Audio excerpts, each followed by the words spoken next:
Personne n'est venu pour l'opération du cœur de mon fils. Pas un seul visage familier sous la lumière crue et blanche de cette salle d'attente. L'horloge a sonné 18 heures. Les portes l'ont englouti, et je suis restée assise, entourée d'inconnus qui se tenaient la main, tandis que la mienne restait vide. Des heures plus tard, toutes les familles sont reparties avec le sourire, sauf moi. Ma chaise est restée froide, mon téléphone est resté muet. 3 jours ont passé avant que l'écran ne s'allume enfin, besoin de 5 000 € pour la robe de mariée de ta sœur. J'ai envoyé 50 centimes avec une seule ligne, pour le voile. Le lendemain matin, la banque a appelé. Et c'est là que tout a volé en éclat au sein de notre famille. Avant de vous raconter la suite, dites-moi d'où vous m'écoutez, pour que je sache que je ne suis pas seule. Et quand vous aurez entendu mon histoire, dites-moi ce que vous auriez fait à ma place. J'ai grandi en apprenant à m'effacer en silence. Chez nous, l'amour avait un emploi du temps, et je n'étais jamais dans la bonne case. Quand je ramenais d'excellentes notes de l'école, maman me disait « Ne te vante pas, Chloé est sensible là-dessus ». Quand je réparais le robinet qui fuyait, papa souriait. Comme si l'idée venait de lui. J'ai compris très tôt que la paix coûtait moins cher que la reconnaissance. Un jour, Chloé a pleuré parce qu'elle avait perdu un collier. Maman a retourné toute la maison. Quand j'ai égaré mon trophée du concours de SVT, elle m'a dit « Arrête de faire ton cinéma, Claire. Ce n'est qu'un objet. » Après cela, j'ai arrêté de demander de l'aide. J'ai commencé à me faire discrète, à m'occuper des corvées, à payer les factures quand papa oubliait de le faire, et à intervenir quand Chloé s'effondrait pour des futilités. Je suis devenue la fille tranquille, celle sur qui on peut compter. Celle à qui on ne demande jamais comment elle va parce qu'elle s'en sort. Toujours. Quand j'ai décroché mon premier poste fixe d'infirmière à l'hôpital public, maman m'a appelé pour me dire « Tu as de la chance d'avoir ce travail, ma chérie. Tu vas peut-être pouvoir aider Chloé à lancer ça. Micro-entreprise. » Chloé n'avait même pas encore fini ses études. J'ai répondu.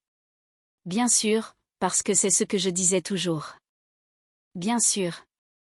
Puis est venue la conversation qui a définitivement scellé ce fonctionnement. Maman et papa se sont installés à la table de ma cuisine, les mains jointes. Comme s'ils s'apprêtaient à réciter une prière. Ce serait tellement plus simple si nous avions un accès à tes économies, a dit maman. Tu sais, en cas d'urgence, la famille s'entraide. J'ai hésité, mais papa a ajouté, tu es toujours si organisée, Claire. Nous ne toucherions pas à un seul centime sans que ce soit absolument nécessaire. Ils sont repartis avec des procurations signées, en me répétant que j'étais leur fille responsable.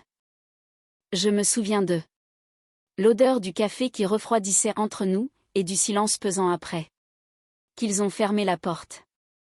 C'est à ce moment-là que j'ai compris que je ne leur avais pas seulement donné un accès à mes comptes, je leur avais donné une autorisation sur ma vie. Au fil des ans, les urgences ont pris la forme d'un lave-vaisselle en panne chez eux, d'un acompte pour les vacances de Chloé, ou d'une cagnotte pour son enterrement de vie de jeune fille. Chaque prélèvement s'accompagnait d'un SMS de remerciement qui ressemblait plutôt à un reçu de caisse, tu nous sauves la vie. Jamais un appel, jamais une visite, juste des exigences déguisées en gratitude. Pourtant, je n'ai rien dit. Quand Chloé se vantait du fait que maman avait toujours cru en elle, je souriais. Quand papa disait aux gens que leurs 2 filles s'en sortaient à merveille, je hochais la tête. Même si je savais pertinemment que seule l'une de nous avait une place réservée à leur table. La dernière fois que je les ai vues avant l'opération de Léo, c'était lors d'un déjeuner dominical. Chloé ne parlait que de son futur mariage, répétant que tout devait être absolument parfait. Maman s'est penchée vers elle, rayonnante. Ce sera l'événement de l'année. Personne n'a posé de questions sur l'état de santé de Léo, pas une seule fois. J'ai fait passer le plat de gratin, faisant semblant de ne rien remarquer, faisant semblant de m'en foutre. Mais Jean souffrait. J'en souffrais toujours. Ce soir-là, après leur départ, je me suis installée au comptoir de ma cuisine pour relire les formulaires d'admission à l'hôpital et les listes de contrôle préopératoire. Léo dormait sur le canapé, sa petite poitrine se soulevant doucement sous son plaid. Mon téléphone a vibré, signalant un message sur notre groupe familial, essayage de la robe de Chloé demain. Est-ce que tout le monde peut participer pour le dernier versement? J'ai fixé le message jusqu'à ce que l'écran s'éteigne. Je n'ai pas répondu. J'ai simplement ouvert mon classeur intitulé « Rendez-vous Léo » et j'ai continué à vérifier chaque case, chaque document, chaque consigne. Parce que c'est ce que je fais. Moi, je suis là pour eux, même quand ils ne sont pas là pour moi. 3 jours après l'opération de Léo, l'appartement était trop silencieux. Le ronronnement du purificateur d'air, le tic-tac de la pendule, le moindre bruit semblait amplifié. Léo dormait sur le canapé, enveloppé dans une couverture qui sentait encore l'hôpital. Sa poitrine se soulevait avec précaution, chaque respiration semblant fragile et mesurée. J'ai préparé une soupe en faisant le moins de bruit possible, terrifié à l'idée de perturber la seule forme de paix qui nous restait. Mon téléphone était posé face contre table sur le plan de travail. Aucun appel manqué, aucun message. Personne n'était venu. Ni mes parents, ni mon frère et ma sœur. Ils connaissaient tous la date. Ils me l'avaient promis. Quand la minuterie a sonné, j'ai éteint la plaque de cuisson. C'est à ce moment-là que l'appareil a vibré.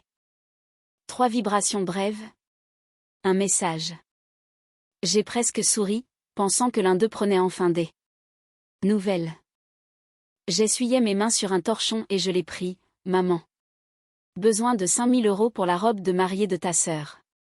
Tout le monde doit participer d'ici vendredi. La vapeur de la casserole a embué mes lunettes. J'ai relu le message plus lentement, comme si les mots allaient changer de sens. Ils n'ont pas changé. Il n'y avait aucun « Comment va Léo ?» aucun « Comment tu tiens le coup ?» Juste un chiffre et une date butoir. Je suis restée là, la louche à la main, tandis que la soupe refroidissait sur la cuisinière. Dans la pièce d'à côté, Léo a toussé dans son sommeil. Je n'ai pas répondu. Je n'ai pas jeté mon téléphone non plus. Je l'ai simplement reposé et je l'ai regardé jusqu'à ce que l'écran s'assombrisse. Le reflet du plafonnier de la cuisine flottait à l'endroit précis où mon propre visage aurait dû se dessiner. Plus tard, j'ai fait défiler nos anciens messages, cherchant une trace, n'importe quoi qui prouve qu'ils avaient, un jour, tenu à moi. Ils n'y avaient pas grand-chose. Surtout de la logistique, des adresses de salle de réception, des photos de Chloé en blanc. Pendant des années, je m'étais menti. En me disant que le silence de ma famille n'était pas du rejet, mais simplement un manque de temps, et qu'être invisible était peut-être plus sûr que d'être jalousé. Mais debout dans cette cuisine, la vérité s'est installée, glaciale, au fond de ma poitrine. Ce n'était pas qu'ils avaient oublié. C'était qu'ils avaient choisi de ne pas se souvenir. J'ai versé la soupe dans un bol, je l'ai posée sur le plan de travail et j'ai éteint les lumières. La maison a été plongée dans l'obscurité, à l'exception de la faible lueur provenant de la chambre de Léo. C'est à cet instant précis que j'ai connu que le prochain message que j'enverrai mettrait un terme définitif à cette situation. Je n'ai pas répondu au message de ma mère. Je l'ai simplement fixé jusqu'à ce que la lumière s'estompe et que l'écran devienne noir. Puis j'ai retourné le téléphone, écran face contre table, comme si j'enterrais quelque chose. Léo a dormi profondément cette nuit-là, pour la première fois depuis l'opération. Ce silence n'était pas réconfortant. C'était un espace enfin assez grand pour me permettre de réfléchir sans interruption. Je me suis assise au comptoir, une unique lampe perçant l'obscurité, éclairant les factures, les reçus et le bulletin de sortie de l'hôpital, toutes ces choses que j'avais gardées bien classées parce que personne d'autre ne le faisait à ma place. J'ai ouvert l'application de ma banque. Le solde s'est affiché en clignotant, mon compte d'épargne de secours, celui que j'avais constitué au fil des ans grâce à des heures supplémentaires tardives, des projets annexes et des vacances annulées. Ce même compte auquel mes parents avaient accès pour les urgences. Ce mot « urgence » avait une toute autre signification pour eux. Un lave-vaisselle en panne. Urgence. Un acompte pour le dîner d'avant-mariage de Chloé, urgence. L'opération à cœur ouvert de Léo, pas même un mot. J'ai fait défiler l'historique des virements passés, chacun d'eux étant le témoin silencieux de ma soumission. 200 €, 500 €, 1000 €.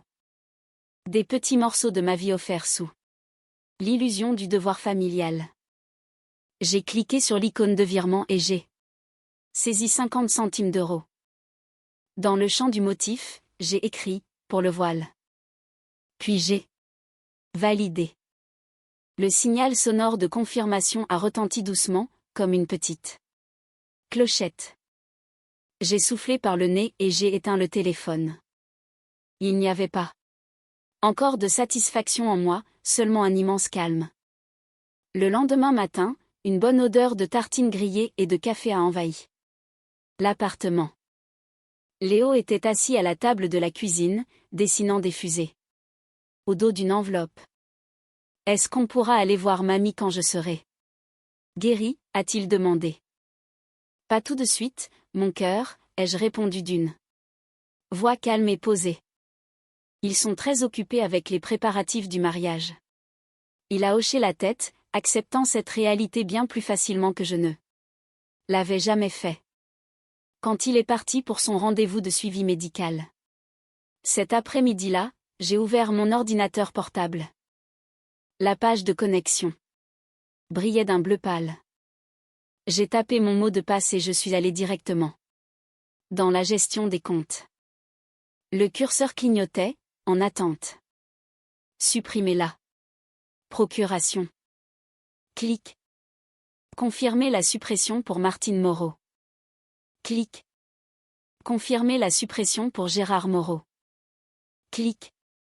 Chaque action s'accompagnait d'un petit bruit sec, comme l'écho d'une page que l'on arrache proprement d'un classeur. Ensuite, modifier le mot de passe. Activer la double authentification. Enregistrer l'email de confirmation dans le dossier des relevés. L'imprimante a ronronné alors que j'imprimais la page de confirmation. Je l'ai pliée en deux et je l'ai glissée dans une chemise cartonnée étiquetée, procuration révoquée. Un nouvel onglet de ma vie. Classé et scellé. À midi, l'appartement n'était rythmé que par le clic de mon clavier, le vrombissement du réfrigérateur et le léger ronflement de l'imprimante. Pas de musique, pas de voix, juste le bruit de structurant. Train d'être reconstruite.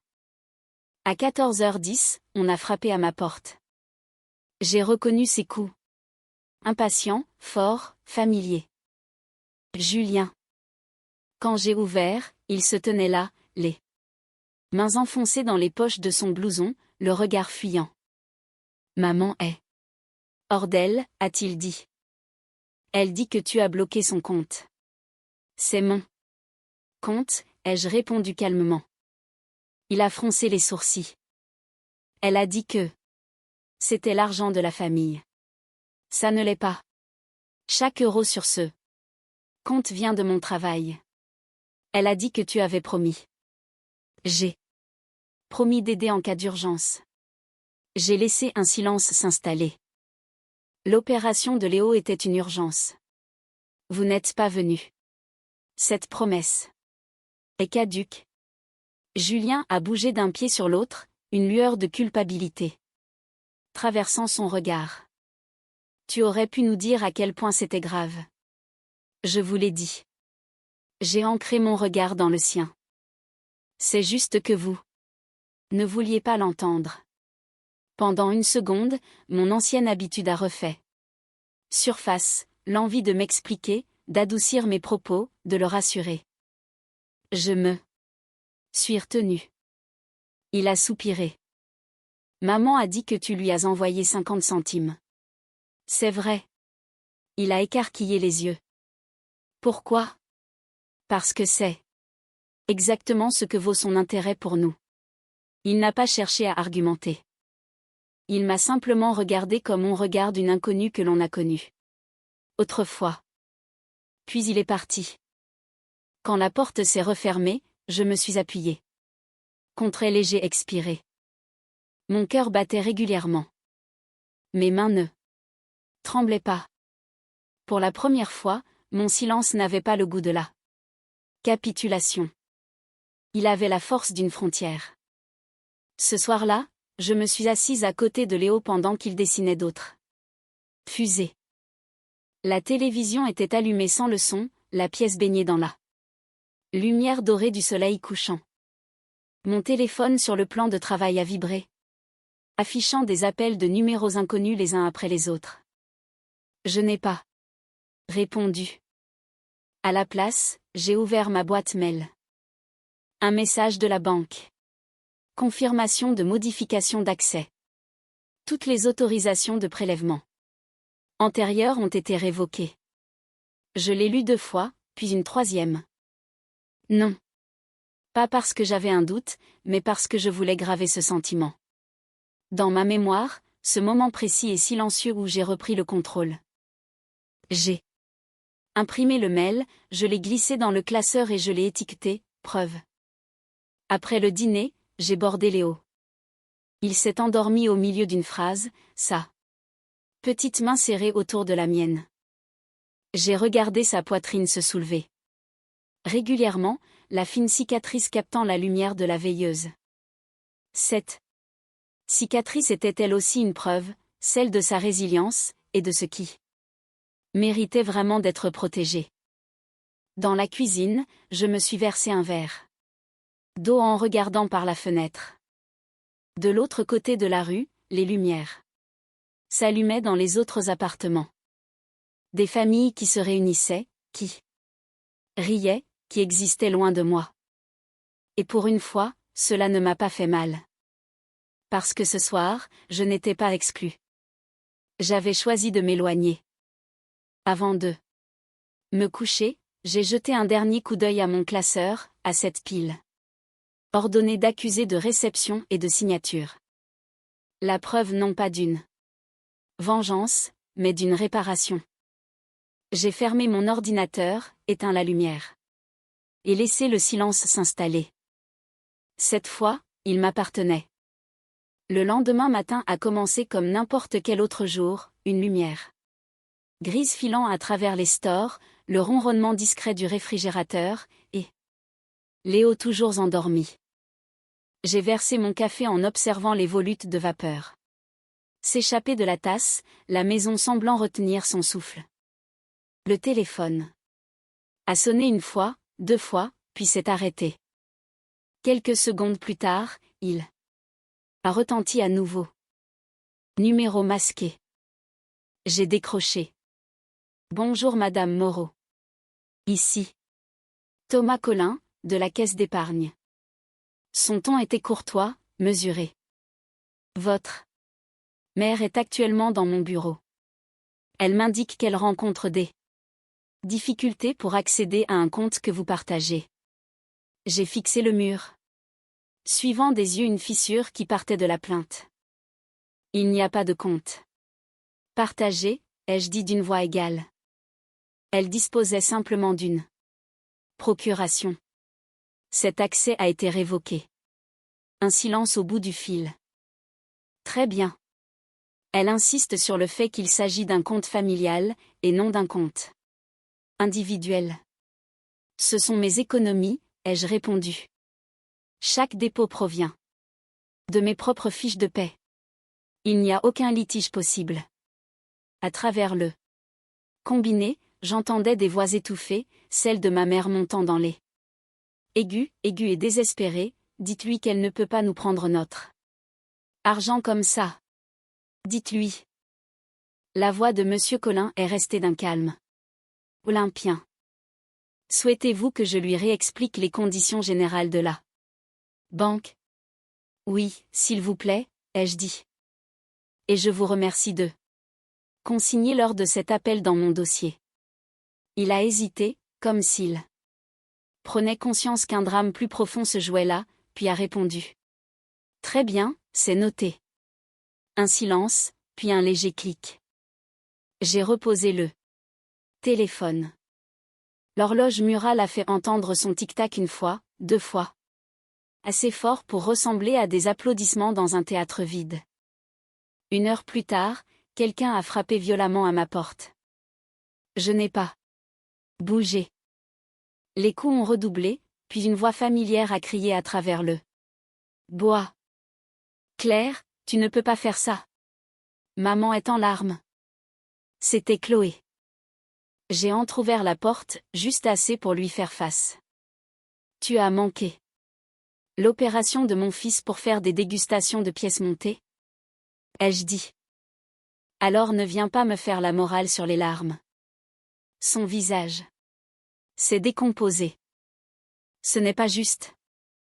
Non, ai-je répondu, ça ne l'est pas. Elle a tenté de pousser la porte, mais l'entrebâilleur a tenu bon. Tu crois que bloquer l'accès de maman va arranger les choses? Tu l'as humiliée. Elle s'est humiliée toute seule, ai-je rétorqué calmement. Tout ce que j'ai fait, c'est me déconnecter. Pendant un instant, aucune de nous n'a dit un mot. Son regard a glissé derrière moi vers la pile de papier sur la table. Ses dossiers bien rangés étiquetés à l'encre bleue. Les preuves d'une femme qui avait cessé de demander la permission.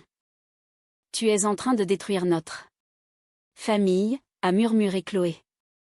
Non, ai-je dit d'une voix ferme. Je refuse. Simplement de continuer à la financer. Elle est partie sans claquer la porte. Ce qui, d'une certaine manière, a semblé encore plus bruyant. À midi, les appels se sont faits plus rares. À 14 heures, ils ont cessé. Je suis restée assise dans ce silence, buvant à petites gorgées mon café devenu froid, la tasse lourde entre mes mains. Par la fenêtre, le monde continuait de tourner, les feux de signalisation passaient au vert, les passants traversaient la rue, sans que personne ne se doute qu'une guerre silencieuse venait de prendre fin dans ma cuisine. Plus tard ce soir-là, un email de la banque est arrivé, audit de compte terminé. Tous les accès externes sont définitivement révoqués, confirmation ci-jointe. J'ai téléchargé le fichier PDF et je l'ai imprimé. Le bruit de l'imprimante était doux, régulier, définitif.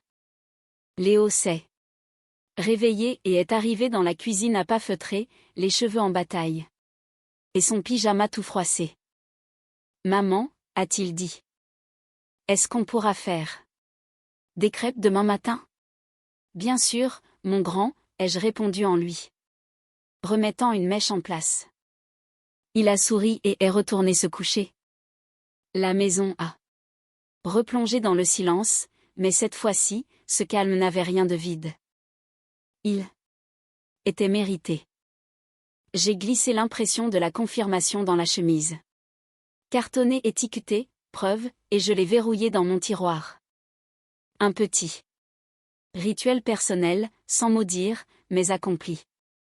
Dehors, les dernières lueurs du jour s'éteignaient. Les stores projetaient des ombres étirées sur la table où mon téléphone vibrait autrefois sans s'arrêter. Désormais, il était simplement Posé là, face cachée, immobile. J'ai fermé les yeux pour écouter le néant. Ce genre de silence qui signifie que tout a enfin cessé de s'agiter. 2 mois ont passé. Les journées ont retrouvé leur rythme, les trajets vers l'école, les listes de courses, les discussions polies avec les voisins qui ignoraient tout de la tempête qui avait soufflé ici. Léo s'est rétabli plus vite que je ne l'espérais. La cicatrice sur sa poitrine était passée du rouge vif au rose pâle, une fine ligne qui accrochait la lumière lorsqu'il soulevait son t-shirt pour me montrer à quel point il était devenu fort. Nous vivions à un autre rythme désormais. Nos matinées fleuraient bon les crêpes et le café chaud. Loin des odeurs d'antiseptiques et de l'angoisse. J'avais cessé de guetter sur mon téléphone des messages qui n'arriveraient jamais. Ce silence qui me blessait. Autrefois s'était adouci pour devenir une forme de sérénité. Un soir, à la nuit tombante, on a sonné à la porte. Une enveloppe de coursier était posée sur le paillasson. Pas d'adresse d'expéditeur, seulement mon prénom écrit de la main de mon père. À l'intérieur se trouvait un chèque de 5 000 € et une lettre. Soigneusement pliée en 2. Claire, disait la lettre, nous avons eu tort. Le mariage n'était pas une urgence. L'opération de Léo en était une. Nous avons fait le mauvais choix et nous vous avons blessés tous les deux. Ce chèque n'est pas destiné à être encaissé. Il est là pour te rappeler cette valeur que nous avons oubliée. Je n'attends pas ton pardon, je veux seulement que tu saches que j'ai enfin compris. Je l'ai lu 2 fois, puis j'ai posé le chèque sur le plan de travail à côté d'eux. La bouilloire qui refroidissait. Le papier a frémi sous le courant d'air. Provenant de la fenêtre ouverte, un bruit léger comme un souffle. Léo est entré dans la cuisine pieds nus, serrant son plaid préféré contre lui. Maman, c'est de la part de papy? Oui, ai-je dit. Il a écrit pour nous présenter ses excuses. Léo a froncé les sourcils. Est-ce que ça veut dire qu'on doit aller les voir? Non, mon grand, ai-je répondu doucement. Ça signifie simplement qu'il commence à comprendre. Nous n'avons pas besoin d'ouvrir notre porte avant d'être prêts. Il a hoché la tête, satisfait, et est retourné dans le salon. Le soleil se couchait, baignant l'appartement d'une douce lumière dorée. J'ai plié la lettre et je l'ai glissée dans mon classeur, juste derrière la confirmation de la banque. Une double preuve de ce qui m'avait été pris, et de ce qui m'appartenait enfin à nouveau. À travers la vitre, je pouvais voir nos 2 reflets. 2 silhouettes côte à côte, solides et unies. Je n'ai pas encaissé le chèque. J'ai simplement laissé le silence le garder. La famille n'est pas une dette que l'on doit passer sa vie à rembourser. C'est un choix que l'on fait de préserver ou de laisser s'envoler. Je pensais autrefois que la paix consistait à réparer tout ce qui s'était brisé entre nous. Je sais aujourd'hui que la paix est ce qu'il reste quand on cesse de devoir se justifier. Et ce silence ressemble enfin à un foyer. Si cette histoire a résonné en vous, restez avec moi pour la suivante. Certaines blessures n'appellent pas de vengeance, elles exigent seulement d'être libérées. Dites-moi depuis quel endroit vous me regardez et ce que représente la paix pour vous. Parce que quelque part, peut-être, quelqu'un est en train d'apprendre que le silence est parfois la réponse la plus forte qui soit.